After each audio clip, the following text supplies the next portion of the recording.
आकाश के धमकाने के बाद माहिका के साथ साथ पूरे घर में डर की लहर छा जाती है। आकाश के पास माहिका का बर्थ सर्टिफिकेट ही नहीं बल्कि उसके जन्म से लेकर 8 साल की उम्र तक की सारी तस्वीरें भी मौजूद हैं। ये सारे सबूत कोर्ट में माहिका को हमेशा के लिए आकाश को सौंपने के लिए काफी हो सकते हैं। लेकिन ईशा किसी भी कीमत पर माहिका को उस दानव के हाथ नहीं लगने देगी। एक तरफ ईशा को कोर्ट में आकाश के खिलाफ जीजान लगाकर माहिका के लिए लड़ना है, वहीं दूसरी तरफ रिया और बंटी का पूरा सच जानते हुए भी ईशा चुप रहती है, क्योंकि अब पानी सिर से ऊपर जा चुका है।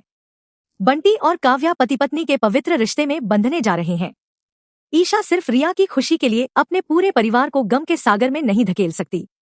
जब रिया को पता चलता है कि सूरज भैया और ईशा भाभी उसके और बंटी के रिश्ते के बारे में सब कुछ जानने के बावजूद अनजान बनकर बंटी को उससे हमेशा के लिए अलग कर रहे हैं, तो रिया का गुस्सा 7वें आसमान पर पहुंच जाता है। काव्या खुद को पूरी तरह बंटी को समर्पित करने से पहले आखिरी बार आरव की तस्वीर के पास उसका आशीर्वाद लेने जाती है। लेकिन जैसे ही काव्या की नजर आरव की तस्वीर पर पड़ती है, उसके होश उड़ जाते हैं, क्योंकि तस्वीर पर लगा हार गायब होता है। पहले तो काव्या इसे महज एक संयोग समझकर तस्वीर पर दोबारा हार चढ़ाती है और वहां से जाने लगती है। लेकिन जैसे ही वह दरवाजे तक पहुंचकर पीछे मुड़ती है, उसकी आंखों के सामने तस्वीर से हार फिर गायब हो जाता है। ऐसा बार बार होने के बाद काव्या यह बात ताईमान, सूरज और ईशा को बताती है।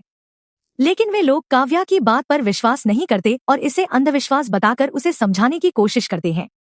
इसके बाद काव्या अपनी शादी का जोड़ा पहनने के लिए कमरे में जाती है, लेकिन वहां उसके साथ जो होता है वह किसी के भी होश उड़ा देगा।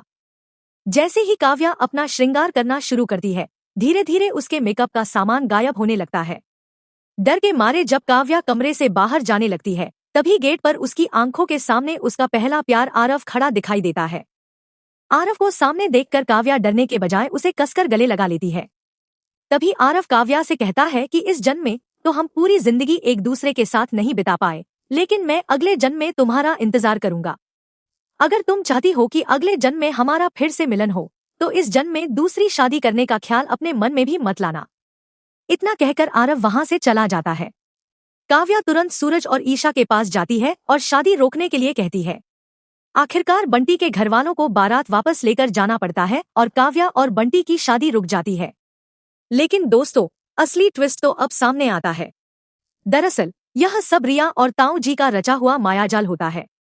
रिया ने ताऊ जी की मदद से काव्या को एक भ्रम में फंसा दिया था, ताकि वह बंटी को हासिल कर सके। अब सबसे बड़ा सवाल यह है कि क्या सूरज ताऊ जी को फिर से माफ करेगा?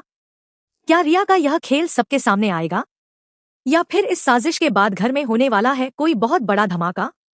अगर आपको भी लगता है कि रिया और ताऊ जी की यह साजिश ज्यादा देर तक छिप नहीं पाएगी, तो कमेंट में अपनी राय जरूर बताइए। वीडियो पसंद आया हो तो लाइक करें और ऐसे ही आने वाले बड़े ट्विस्ट और अपडेट्स के लिए चैनल को सब्सक्राइब करके बेल आइकन जरूर दबाएं। अगली कहानी में जो खुलासा होने वाला है, उसे बिल्कुल मिस मत करना।